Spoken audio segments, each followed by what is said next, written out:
Bonjour, je vous parlerai aujourd'hui d'une plante que vous connaissez certainement, qui est le curcuma, et qui a une place très importante dans notre laboratoire puisque nous l'utilisons dans plusieurs produits. Alors vous savez que ce curcuma est cultivé, utilisé de façon culinaire et médicinale en Inde, mais également dans d'autres régions comme en Asie du Sud-Est, en Indonésie ou aussi en Afrique, où il est cultivé de façon intensive. Vous le connaissez aussi à travers les aliments que l'on consomme, puisque c'est lui qui est une des bases du curry, du masala, du chutney, etc. On le mélange bien sûr à toutes ces préparations. Et ensuite c'est aussi un additif alimentaire depuis 1975 sous le nom de E100. Depuis quelques mois et quelques années maintenant, on a pu démontrer les propriétés antioxydantes et anti-inflammatoire de la plante, mais également son potentiel anticancéreux, ce qui fait que ça c'est une des plantes majeures de notre époque. Alors le curcuma pousse dans la région tropicale, il est capable de faire une plante qui fait à peu près 1 mètre de haut, avec une belle grappe de fleurs, et la partie de la plante qui va être utilisée est non pas la fleur, mais le rhizome dont je vais vous parler, et je vais vous expliquer aussi comment on le transforme pour l'utiliser dans nos produits. Le curcuma a des fleurs qui sont typiques de la famille des Zingiberaceae. En fait, c'est un épiconique qui présente des bractées que l'on voit, bractées vertes et en haut blanches. Et à chaque bractée, il y a une petite fleur qui est logée dans la cavité. La partie de la plante que l'on va utiliser en phytothérapie est la racine que l'on appelle un rhizome.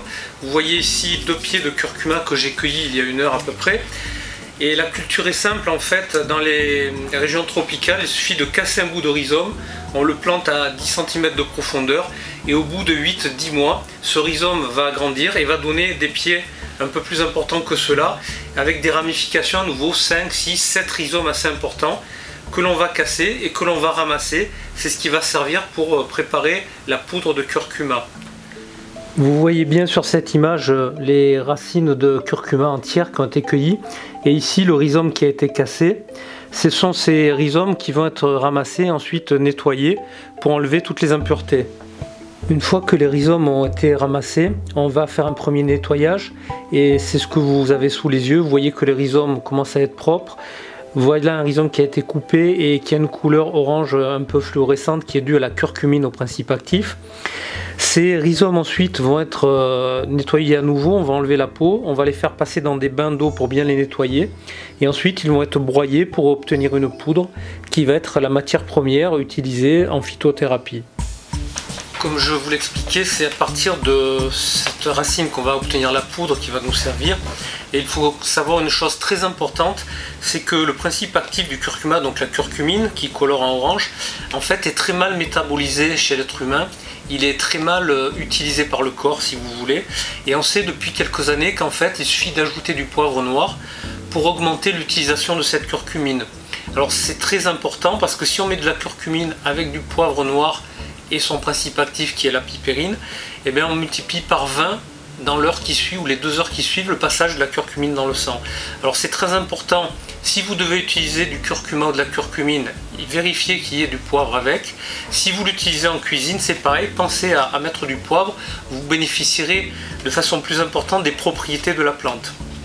Faites attention aussi, parce qu'il y a un peu des arnaques au niveau de certains laboratoires qui marquent maintenant en gros sans pipérine et qui en fait argumentent plus leurs produits sur le fait qu'il n'y a pas de pipérine que sur le fait de vanter les propriétés, d'expliquer les propriétés de leurs produits.